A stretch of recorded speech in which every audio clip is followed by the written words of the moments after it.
डोक्यामध्ये बुधवारचं रुटीन चालू होतं. सकाळी उठल्यावर काय करायचं, काय नाही हा विचार डोक्यात चालत असताना सकाळी उठता उठता माणसाच्या मनात एक विचार यायचा की आज उठावं की नाही. आज कंटाळल्यासारखं वाटत होतं.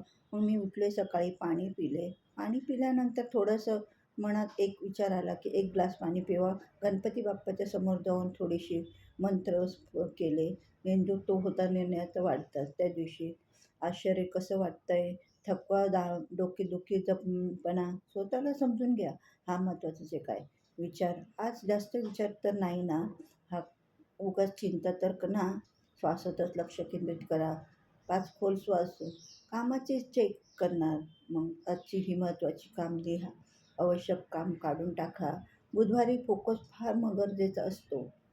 मोबाईल जेवणाचं टाईम टेबल आणि नाश्त्याचं लंचचा टाईम हा महत्त्वाचा असतो. लंच केल्यानंतर थोडंसं बाहेर बघतात मनात विचार यायला लागले की आज थोडासा मोबाईल घेतला आणि क्रोध करत मोबाईलशी जरा खेळत विचार करत बसलो. परत विचार आला मनात की नाश्ता करावा.